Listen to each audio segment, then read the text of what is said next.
Stop trying to do everything yourself.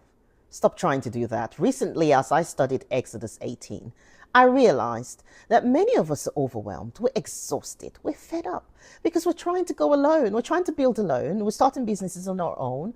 We're trying to work everything out on our own when help is available. All right, let me tell you something. I want to share something with you. Moses, he was a very busy man. You know Moses in the Bible. He was a very busy man. And people lined up morning till night, airing their complaints to him because they sought God's guidance. They needed to talk to him. So my question for you is, are you in that type of situation right now where people are constantly coming to you? You're so busy. Everybody keeps coming to you for answers. You barely have time for yourself. Sometimes you even forget to eat. You hardly take a break because you feel your assignment must be carried out. You can't even breathe. And some days you're thinking, oh my gosh, why am I like this? Here's something interesting that happened, okay? Jethro, Moses' father-in-law, asked him, why are you trying to do all this alone? If you read further in Exodus 18, he said, this is not good. You're going to wear yourself out, and the people too. This job is too heavy a burden for you to handle everything all by yourself. Now, the question I have for you is this. Are you trying to do everything by yourself?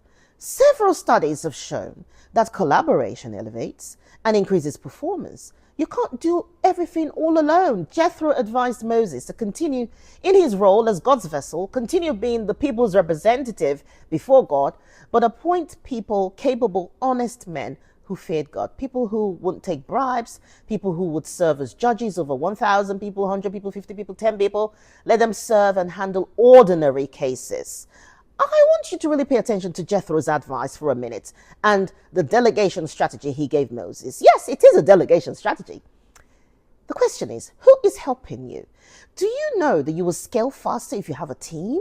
This is not fiction. This is fact. Several studies have shown this. This is a great time for you to think about your success pathway.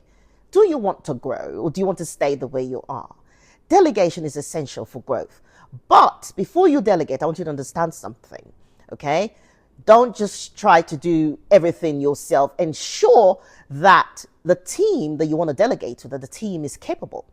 Delegation doesn't mean you give up your assignment. It just means that your workload is reduced so that you can focus on what matters. There's something else I observed in Exodus 18, in Jethro's delegation strategy. I keep saying it's delegation strategy because it's what it is.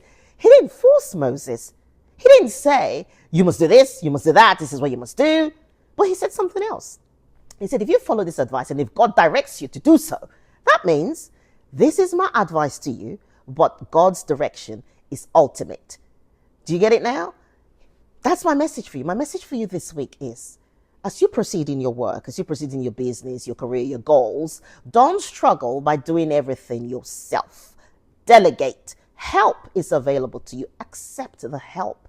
I know sometimes it's very difficult for us to accept help, especially when the projects you're working on is your baby, it's your treasure. You don't want anybody to come and ruin it for you. But at some point, you've got to let go and delegate accordingly. Okay?